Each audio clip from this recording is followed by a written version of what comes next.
Hi students, I am आशीष। आज का जो हमारा चैप्टर है वो है प्रोबेबिलिटी। आज हम प्रोबेबिलिटी के बारे में थोड़े से एडवांस टॉपिक डिस्कस करेंगे जो है सैम्पल स्पेस, एलिमेंट्री इवेंट्स और कॉम्प्लीमेंट्री इवेंट्स। बट इससे पहले हम बेसिक की बात कर लेते हैं जो शायद से अभी तक आपको क्लियर होंगे। प्रोबेबिलिटी ऑफ एनी इवेंट, किसी भी चीज़ की जब हम प्रोबेबिलिटी निकालते हैं कि उसके होने की पॉसिबिलिटी कितनी है, तो उसके लिए एक फॉर्मूला होता है number of favourable cases upon total number of possible outcomes. अगर मैं इस फॉर्मूले को डेमोन्स्ट्रेट करूं एक एग्जांपल के साथ, तो मैं आपसे एक क्वेश्चन पूछता हूं, एक डाई थ्रो करता हूं तो क्या चांसेस हैं कि इसके टॉप पे 1 आएगा। दैट मीन्स आपको प्रोबेबिलिटी निकालनी है of getting a 1। Now before calculating it's probability, पहले बताया हूं गेटिंग अ नंबर 1 यहां पर हमारा एक इवेंट है। ठीक है, तो this is an example of an event.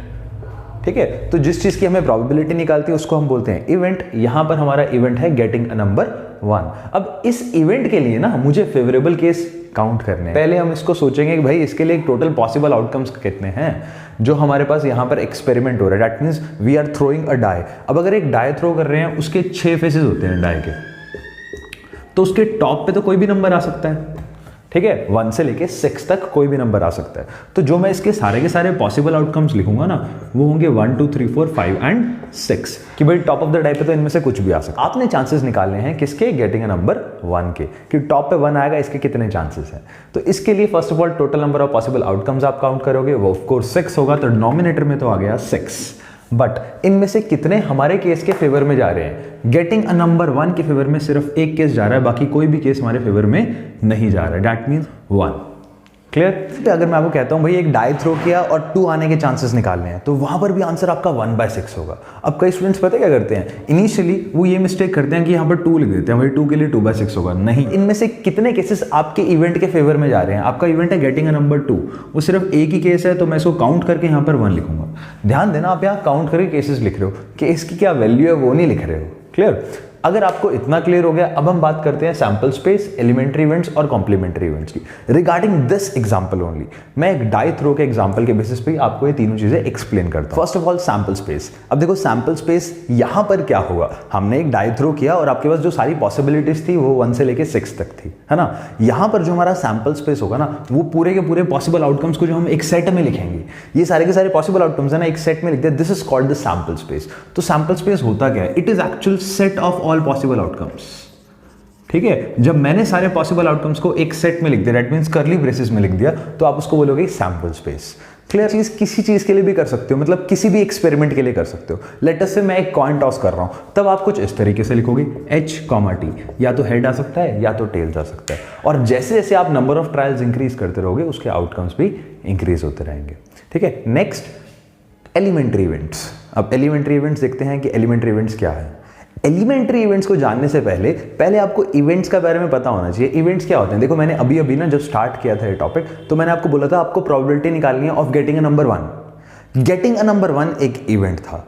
यहां पर कितने अलग अलग इवेंट्स बन सकते हैं जो सारे के सारे केसेस को कवर कर लेंगे। यहां पर अगर मैं आपसे पूछूं कितने इवेंट्स बना सकते हो आप, getting a number 1, getting a number 2, getting a number 3, getting a number 4, getting a number 5, getting a number 6, है ना। ऐसे 6 इवेंट्स बन सकते हैं ना, इनको आप बोलते हो एलिमेंट्री इवेंट्स, जो आप सारे के सारे पॉसिबल आउटकम्स को कवर कर लेते हो। क्लियर। तो एलिमेंट्री इवेंट्स क्या होते हैं, अगर आप सबके सब केसेस को कवर कर लेते हो, जो भी पॉसिबल आउटकम्स हैं, वो सारे के सारे मिलकर कंप्लीटली बनते हैं elementary events of that experiment.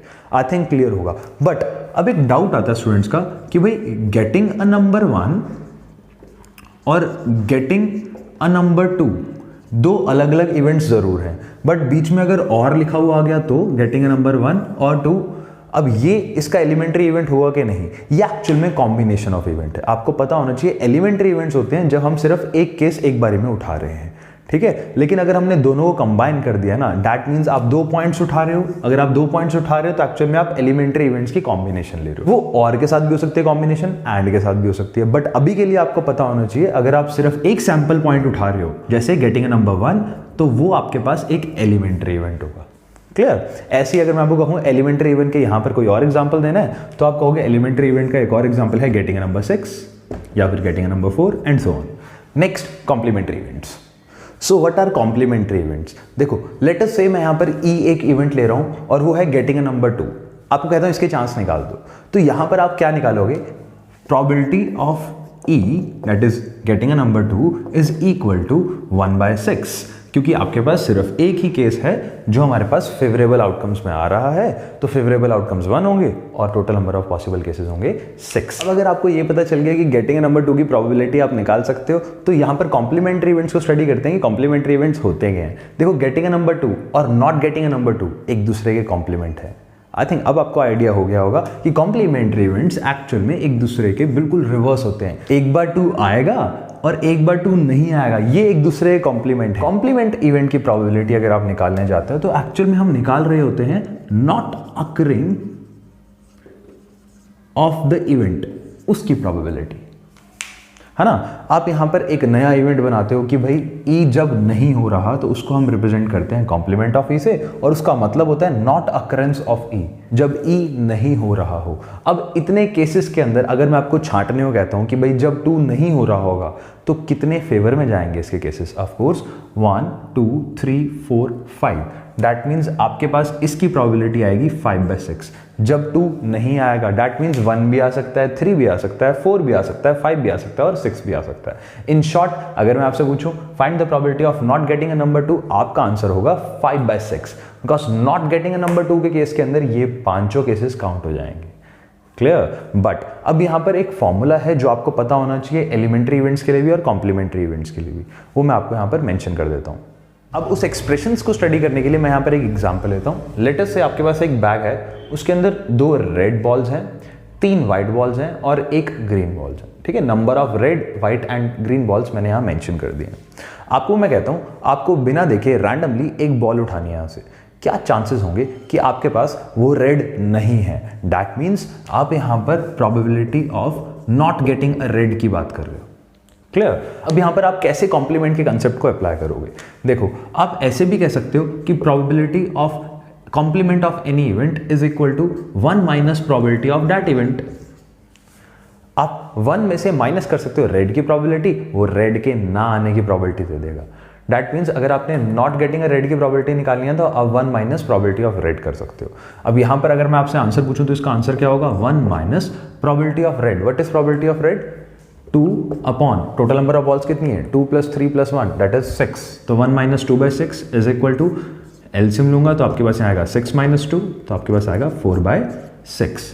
Cutting करता हूं 2/3 आंसर आएगा। आपको 1 में से माइनस कर देना है इवेंट के होने की प्रोबेबिलिटी। क्लियर? तो इवेंट के ना होने की probability is equal to 1 minus event के होने की प्रोबेबिलिटी। बट अगर मैं आपसे पूछूं यहां पर एलिमेंट्री इवेंट्स का फॉर्मूला कैसे जस्टिफाई होगा? मैंने आपके सामने यहां 3 प्रोबेबिलिटीज लिखी हैं, probability of getting a red ball, a white ball और अ ग्रीन बॉल। ये तीनों को ऐड करके कितना आएगा? Of course the answer will be 1। क्यों? बिकॉज आपके पास जो भी बॉल ड्रॉ होगी ना, वो या तो रेड होगी, या तो व्हाइट होगी, या तो ग्रीन होगी। आपने सारे केसेस तो कवर कर दिए हैं। दैट मीन्स आपने सारे एलिमेंट्री इवेंट्स को कवर कर लिया है। और आपने पीछे पढ़ा था भी एलिमेंट्री इवेंट्स होते क्या हैं। ऑफ कोर्स अगर आप सारे के सारे पॉसिबल आउटकम्स को कवर कर लेते हो, उनकी प्रोबेबिलिटीज को ऐड करते हो, तो हम बोलते हैं हमने सारे एलिमेंट्री इवेंट्स की प्रोबेबिलिटी को ऐड किया है। तो आपके पास यहां पर आंसर आएगा 1। तो जब भी हम सारे एलिमेंट्री इवेंट्स अलग अलग लेकर उनकी प्रोबेबिलिटीज को ऐड करते हैं, आपके पास आंसर आएगा 1। आपको यहां से क्लियर हो गया होगा कि आपके पास ये तीनों कंसेप्ट्स कैसे अप्लाई करते हो, सैंपल स्पेस क्या होता है, एलिमेंट्री इवेंट्स क्या होता है और कॉम्प्लीमेंट्री इवेंट्स क्या होता है। So this is Ashish and I am signing off. नमस्ते।